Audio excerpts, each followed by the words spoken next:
Salut à tous et bienvenue dans un nouvel épisode de Toi et moi. Aujourd'hui, nous allons acheter un container pour en fabriquer une maison. Pourquoi ? Car c'est économique, ça prend peu de place et c'est écologique. Nous allons voir comment aménager un container et qui pourrait être intéressé par ce genre d'habitat. C'est parti. Voici Julie. Julie est une étudiante de 21 ans dans la région de Bordeaux.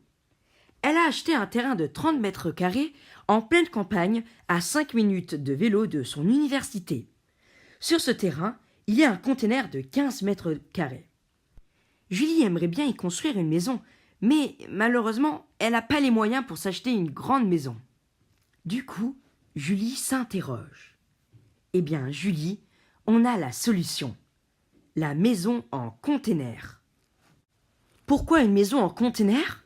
Car le container est écologique, car on donne à un objet dont sa fonction première n'est pas d'abriter quelqu'un une seconde chance. C'est du recyclage et en plus, c'est économique car les murs sont déjà construits, il ne reste plus qu'à aménager l'intérieur.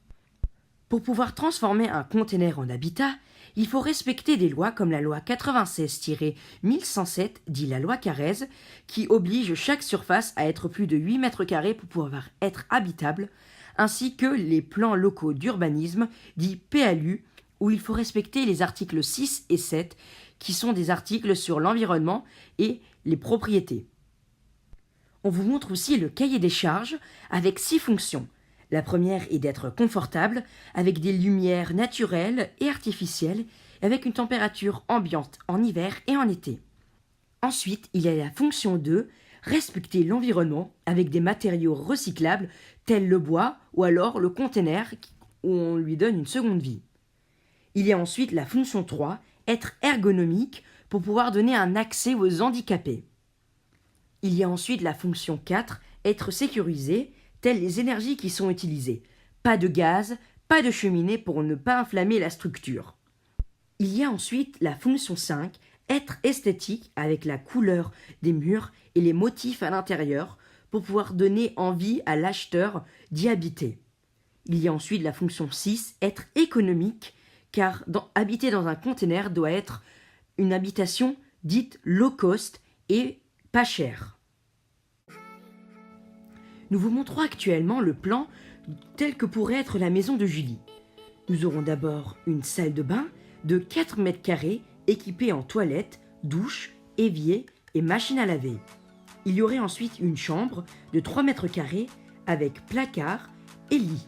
Il y aurait ensuite une cuisine et salon combiné qui ferait 9 mètres carrés avec une table, une chaise, une plaque chauffante, un frigo, un four ainsi qu'un canapé. Maintenant, nous allons vous montrer des plans 3D des lieux que pourrait habiter Julie.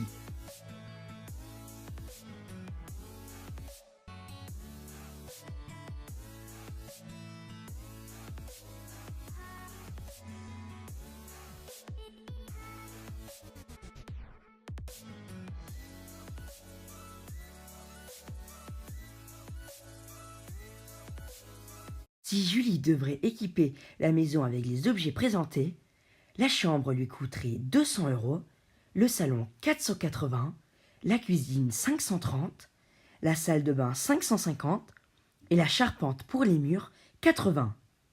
L'intérieur de la maison lui coûterait donc 1852 €, toutes taxes comprises.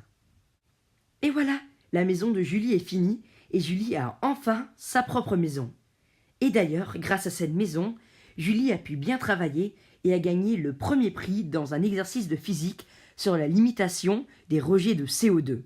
Bah oui, quand on a une maison écologique, on fait bien sûr des projets sur l'écologie, nous dit Julie. Et du coup, grâce à son appartement et à son prix gagné, Julie est content. De rien, Julie.